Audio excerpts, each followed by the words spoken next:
embassy to Jerusalem, and then encouraging other countries to move the embassy to Jerusalem as well. Or other countries, rather, to move their embassies. All right, that's it for the first hour. We'll continue watching the president's Twitter feed. When we come back, we'll be talking with Mr. Josh Waters, and he will be going over the, what is this? Is this week 4 now? What is this? Hang on, what is this?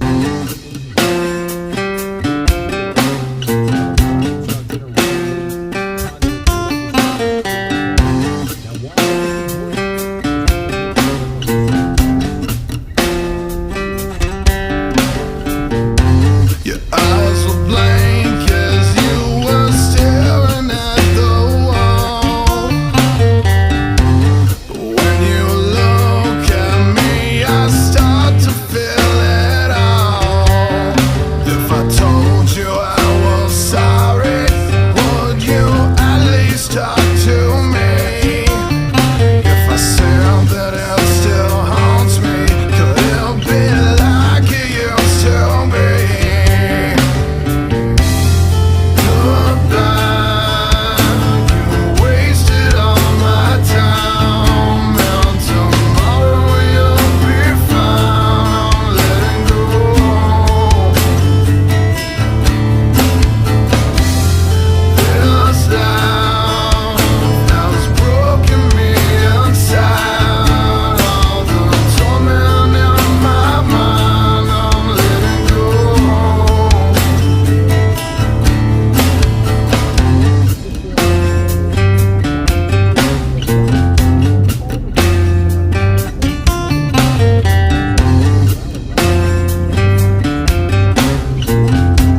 This story is called The Ugly Truth About Timeshare. If you think you've done your family a favor by buying a timeshare, you need my help. Hello, I'm Chuck McDowell, CEO and founder of Wesley Financial Group. 10 years ago, I started helping folks cancel their timeshare contracts, and in the process started what's now called the timeshare cancellation industry. Timeshare is the only thing that you can buy that you can't tell me how much it's going to cost or when it's going to end. When you buy a timeshare, you give them a blank check to fill out any amount they want for annual maintenance and assessment fees. Sound crazy? The crazy thing is, this never ends. Even when you die, your family's now going to be stuck with this burden. Stop the insanity today. Call my office now. I guarantee if we can't cancel your timeshare contract, you'll pay nothing. Call for your free information kit, 800-706-5400. That's 800-706-5400. 800-706-5400.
Conservative ideas and reality. We are building a liberty machine here, so we really appreciate you being with us. Hey, well, welcome back to the program. It's Tuesday, and that means it's time for Mr. Josh Waters to interview again about the Conduit Weekly Scorecard. Josh, how are you this morning? Hey, I'm doing pretty good, Paul. How's it going? It's going good. We're in week 4, and I can't even believe we're already in week number 4. But, we've had now 3 weeks of bills that have been on the Conduit Scorecard, and so now we've got to get to some new ones here, and I think these are pretty interesting bills to watch. But let's go ahead, Josh, if you don't mind going over some of these with us. We're going to start with SB 231. It's up right now at conduitnews.com if you want to check it out. Expanding Freedom of Information Law. Tell us about this by Senator Kim Hammer. Yeah, so it's a short bill, 1 page, but it does a lot. It would basically extend the Freedom of Information Law to any private entities that spend only 20% of their time or resources towards the government function. So where this would really come into play, Paul, is when, lately government entities have been setting up nonprofits, and then those nonprofits, they're not technically a government agency, they're shielded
sure there's people that can say, you know, there are legitimate reasons to do so. Okay, so if you're going to do it, let's make sure that we have a way of seeing what you're doing with taxpayer money. This is a great bill here by Senator Kim Hammer. Yeah, you know, like you said, Paul, if it's going to happen and there's evidence to do it, you know, maybe that's fine and okay, but just let people know and be able to get information about what government's doing. I think that transparency adds a layer of accountability, obviously, for these organizations. So I think it's a really good bill. All right, let's go now to, so this is another bill, House Bill 1284, Advanced Practice Nurse as Primary Care Provider for Medicaid. Let's talk about this by State Representative Justin Gonzalez.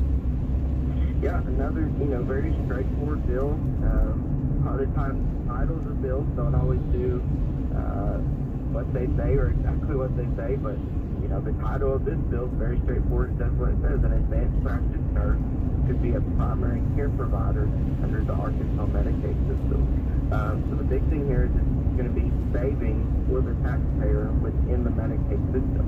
If an advanced practice nurse is charged a reimbursement rate for the Medicaid to be reimbursed at a lower cost than a licensed physician, so that's going to be saving while still maintaining a good standard of care. One thing under this bill, the reimbursement rates like lab tests or x-rays, that kind of pretty much stays the same. But as far as like doctors visit this APN now, they can be a primary care provider and under the Arkansas Medicaid system, saving taxpayers money to pay for that Medicaid program. Yeah, and I see here, if you go to KinoNews.com where the write-up on this Week 4 scorecard is, on this particular bill, you link to an interview that I did with Dr. David Mitchell from the Arkansas Center for Research and Economics, and also you link to his op-ed, Better Healthcare Empower Nurse Practitioners. You know, this whole situation, if you look into it, the facts are, I believe, on the side of this bill to get it through, because it's really common sense. And, you know, again, it comes down to, we're talking about choice yesterday, school choice. More choices, giving patients more choices is a good thing, not a bad thing, particularly if you're just allowing somebody to practice how they've been trained to practice. It's common sense, and these, you know, these regulatory reforms are going to be so good for the patients. Yeah, you know, that it still doesn't really address scope of practice, because APNs can only do what's necessary as a primary care provider. And so this would also be good for rural areas, maybe that can't get a licensed doctor to move in or set up an office in some of these rural areas, but maybe an APN is already there or nearby. And so this is really, I mean, because this has to do with Medicaid. This is about saving taxpayer money, is what this is. Yeah. The taxpayers pay for this program, and this is a way to make it more efficient while maintaining standard of care, and should save taxpayer money. That's great. Okay, moving on. We're talking with Mr. Josh Waters. We're going over week number 4 Kindwood scorecard. Let's go to another bill. It's House Bill 1412, No Taxpayer Money for Teacher Unions/Groups by State Representative John Eubanks. This is the second bill, I think, from State Representative John Eubanks that's made the scorecard and has been a support bill. So tell us about this, Josh. Yeah, so again, a straightforward bill. I feel like I repeat myself, but this is again straightforward bill in the state. No public funds, so taxpayer money, go to pay the dues for these professional organizations that teachers and employees of schools